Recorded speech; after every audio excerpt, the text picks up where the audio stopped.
ভাপা বানাতে লাগবে পনির, সর্ষে, কাঁচা লঙ্কা পেস্ট, টমেটো, ক্যাপসিকাম, গোটা দুটা কাঁচা লঙ্কা। পনিরটা কেটে নিয়ে আসলাম আর সর্ষে কাঁচা লঙ্কা বেটে নিয়ে আসলাম। তো পনিরটা কাটা হয়েছে, এতে সর্ষে কাঁচা লঙ্কাটা দিয়ে দিই,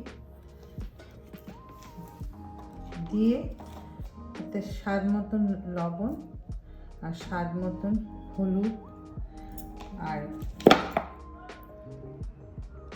বেশ খানিকটা সর্ষে তেল দিয়ে আমরা এটাকে ভালো করে মাখবো।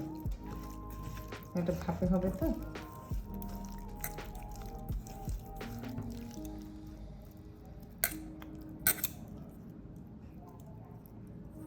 রেখে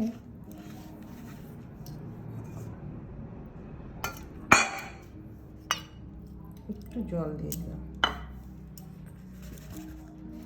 তারপর এটার উপরে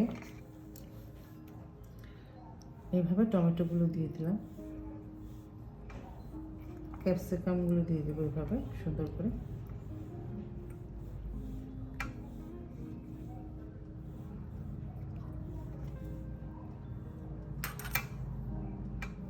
আর দুটো আস্ত লঙ্কা দিয়ে দিলাম, লঙ্কার একটা সুন্দর গন্ধ হয়। এই হলো প্রিপারেশন। এখন আমরা এটাকে ভাপে দেব। এখন আমরা পনিরটা ভাপে দেব।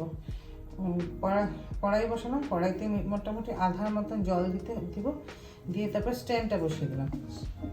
স্ট্যান্ডটা বসিয়ে দিয়ে পনিরটা যে মেখেছিলাম ওটা দিয়ে দিলাম, দিয়ে তারপরে এটাকে ঢাকা দিয়ে দিব। মিডিয়াম আছে 15 মিনিট ঢাকা থাকবে, তারপরে দেখাবো। 15 মিনিট হয়ে গেছে, এখন আমরা ঢাকনাটা খুললাম।